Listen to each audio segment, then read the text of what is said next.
रहमत उल्लाह अलैह दरवेश थे दिल्ली के, बहुत सारे लोग मुरीद थे। एक बड़ा खिदमत गुजार मुरीद था, मजदूरी करता था, गरीब था। तो 6 बेटियां थी उसकी। हजरत साहब के पास रोज आके कहता, हुजूर बच्चियों के लिए दुआ करें, अल्लाह कोई असबाब पैदा कर दे। एक बच्ची की शादी का खर्चा 1000 दिनार है और मैं गरीब हूं। हजरत साहब दुआ कर देते। खानका शरीफ के थोड़े ही फासले पर, हजरत जहां बैठ के मुरीदों की तरबियत करते थे, उससे थोड़ा ही फासले पर ना एक ईसाई रहता था, बड़ा मालदार था, बड़ी सारे ऊंट, गायें, भेड़, बकरियां रखी हुई थी और हजरत शरफुद्दीन रहमतुल्लाह अलैह की बड़ी मुखालफत करता था। और ये जो आपका गरीब मुरीद था, ये उसका पड़ोसी था। एक दिन बुला के ना उनको कहने लगा कि तू किधर जाके जो है वो टकरे मार रहा है, वहां से कुछ नहीं मिलने वाला। वो तुझे क्या देंगे जिनकी खानका खुद चंदे पे चलती है, मदरसा चंदे पे चलता है, मस्जिद चंदे पे चलती है, तेरी बेटी का मामला कहां हल होगा? तो उस दरवेश ने कहा कि तू मेरे पीर को नहीं जानता, तू अजय मेरा महबूब नहीं डिठा, तो पता नहीं ना, तू इस रास्ते का मुसाफिर नहीं, तू नहीं जानता। उनका बस चले ना तो वो हर कीमत में मेरी बेटियों की शादी करा दे।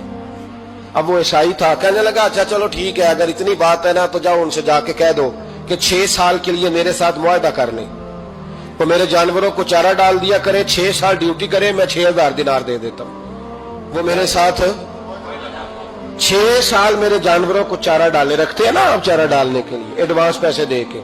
अब तो लोग उन्हें भी गुलाम ही बना लेते हैं, बड़ी थोड़ी तनख्वाह देते हैं, जुल्म करते हैं, पूरा मुआवजा नहीं देते। हजरत शेख शरफुद्दीन के बारे में वो कहने लगा, जब अपने पीर से जाके कह के मेरे जानवरों को 6 साल चारा डाले, मैं 6000 दे देता हूं, तू जो कहता है हर कीमत पे जाने को तैयार है। उसने जब ये बात की तो मुरीद ने नाराज हो गया, वो लड़ाई हो गई, गिरबान पकड़ लिया, झगड़ा हुआ, बात बड़ी दूर गई। इस तरह की बात करता मेरे हजरत के बारे में, तेरे जैसे कई मैं वहां काम पे रखा दूं। जब वो बड़ी बहस हुई, बात मोहल्ले में, इलाके में फैल गई, दुनिया ने सुन ली, तो शेख शरफुद्दीन तक भी पहुंच गई। इस तरह झगड़ा हुआ है। लोग सो गए इशा की नमाज के बाद। हजरत साहब ने ना सर पे कपड़ा लिया, उस ईसाई के दरवाजे पे दस्तक दी, वो बाहर आया, फरमाने लगे लोग तो सोच समझ के मुलाजम रखते हैं, तूने भी तो सोच ही लिया होगा, तभी तो मुझे ऑफर की है। तू अपनी ऑफर पे कायम है, वाकई मुझे रख लेगा और 6000 दिनार दे देगा? कहने लगा जा बाबा काम कर अपना। फरमाया नहीं, तूने इतने लोगों में बात की, इतनी बहस हुई, तो कायम है? कहने लगा मैं तो कायम हूं, पर आपने नहीं कायम रहना। फरमाया मैं सोच समझ के आया हूं। उसने कहा आप ड्यूटी करेंगे, भैंसों को चारा डालेंगे? फरमाया एक शर्त, बस जब अजान हो जाए ना तो मुझे रब की नमाज पढ़ने की इजाजत दे देना, बाकी सुबह शाम जो तू कहेगा। अगर उस गरीब की बेटियां ब्याही जाए तो मुझे और क्या चाहिए? उसकी 6 बेटियों का बोझ है उसके सर पे, तू मुझे रख ले। अल्लाह अकबर। वो कहने लगा चले पे मेरे साथ खते बंदगी कर ले। आजकल हम स्टाम करते हैं, उस जमाने में खते बंदगी होता था, गुलामी का खत काजी शहर के पास, यानी उसका ख्याल था कि चलो स्टाम की बात करूंगा तो भाग जाएंगे। फरमाया चल मैं तैयार हूं। काजी तक गए, तय हो गया, 6000 दिनार दे दिए। हजरत ने मुरीद को बुलाया, फरमाया पुत्र ये ले जा, जा मेरी बेटियों को रवाना कर दे। कहने लगा हुजूर ये क्या कर रहे हो आप, कुछ सोचे? फरमाया यार जब तुझे बेटा बना लिया तो फिर मेरी पोतियां तो लगती हैं ना, मेरा हक तो बनता है ना, जा जाके ड्यूटी कर, उनको ब्याह दे। बात फैल गई, बादशाह भी अकीदतमंद था, वो 12000 दिनार लेके पहुंचा। क्या बताऊं इन रब के बंदों का दिल कैसा होता है, क्या दर्द होता है, क्या रंग। 12000 दिनार लेके बादशाह आया और आके हजरत को पेश किए, का हुजूर आप दें इस ईसाई को डबल दें और जाए काम करें।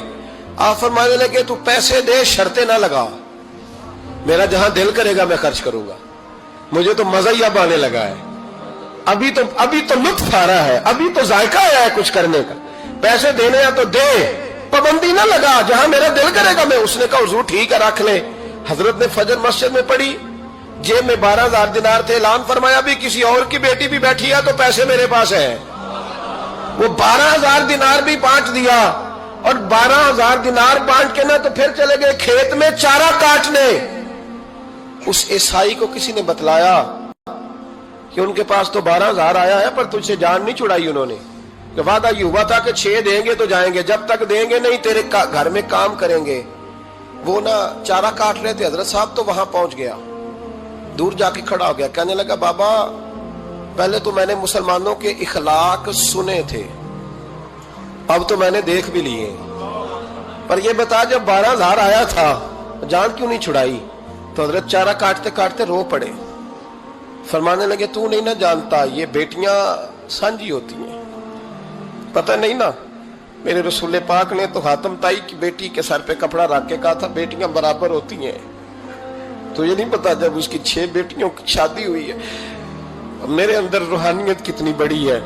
فرمایا پھر 12,000 آیا ہے تو 2-4 بچیاں پھر گئی ہیں، تو یہ نہیں پتا میں اندر سے راضی کتنا ہوں، میں تیری نوکری کرتا رہوں گا، پتہ نہیں اللہ کتنی بیٹیوں کو بیاہ دے گا۔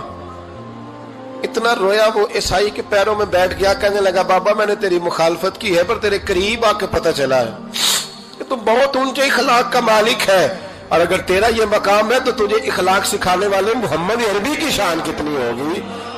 ظالم کی بولیے جاتے نہیں لوگ جھوٹے گواہ بن کے، وکیل صاحب کو نہیں پتا ہوتا کہ یہ بندہ مجرم ہے جو میرے پاس آیا، کیا مجرموں کے وکیل نہیں ہوتے؟ بولے تو اس کو پتہ نہیں ہوتا وکیل صاحب کو کہ یہ صاحب مجرم ہے، میرے پاس مقدمہ لے کے آئے، اور اگر بے ادبی نہ ہو جائے تو میرا خیال ہے قاضی عدالت کو بھی پتا ہوتا ہے کہ مجرم کون ہے اور مظلوم۔ میرے نبی پاک صلی اللہ علیہ وسلم نے اس قدر زیادہ سختی فرمائی اس مسئلے میں، فرمایا جس کو پتا تھا کہ فلاں آدمی ظالم ہے، ظلم کر رہا، پھر وہ ظالم کا گواہ بنا یا اس نے ظالم کی مدد کی، کتنی کی؟ شارحین لکھتے ہیں چاہے اس نے ایک جملہ بول کے کی،